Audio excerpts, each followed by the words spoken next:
រយៈពេលមួយថ្ងៃទៅកាន់ភ្នំបាយ៉ង់កោនៃខេត្តតាកែវ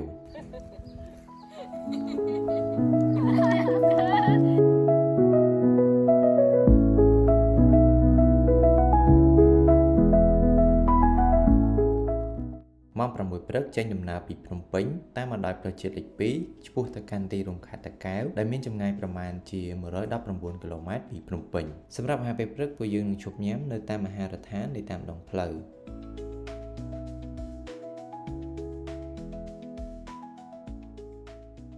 ម៉ោង 9 កន្លះគឺយើងបានទៅដល់ភ្នំបាយ៉ង់កោហើយនៅពេលដែលយើងទៅដល់គឺយើងត្រូវដើរថ្មើរជើងឡើងទៅកាន់លើភ្នំប្រហែលជា30នាទីការធ្វើដំណើរឡើងទៅកាន់ភ្នំបាយ៉ង់កោមានសភាពជាឡើងចំណោតហើយកន្លែងខ្លះក៏ជាកម្មចន្ទាដែលសល់ពីសម័យបុរាណប្រាសាទភ្នំបាយ៉ង់កោជារមណីយដ្ឋានមួយដែលស្ថិតនៅលើកំពូលភ្នំដ៏ខ្ពស់សន្លឹមដែលមានប្រាង្គប្រាសាទព្រៃឈើនិងទេសភាពធម្មជាតិក្រៅពីនេះក៏មានបងប្អូនអាជីវករដែលគាត់លក់ដូររកស៊ីនៅជុំវិញទីនោះផងដែរ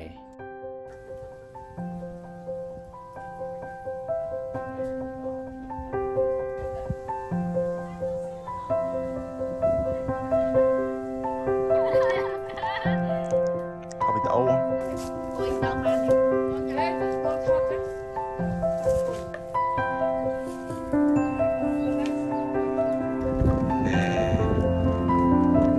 กดอยู่อ่ะ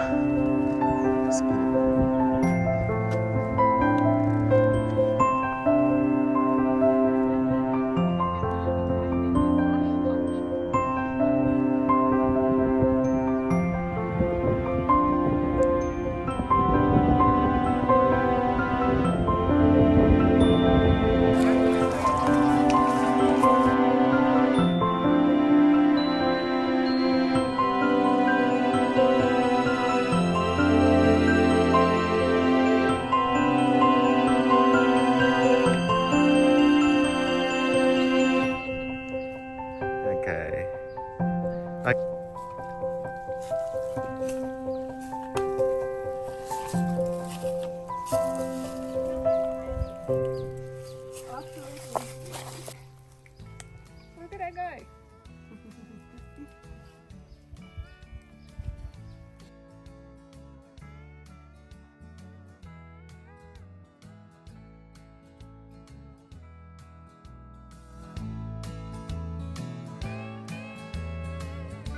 រៀងរសៀលបន្តិចពួកយើងចុះពីលើភ្នំបាយ៉ង់កោវិញហើយល្មមជាមួយនឹងអាហារថ្ងៃត្រង់ដែលរៀបចំដោយ Solo Landscape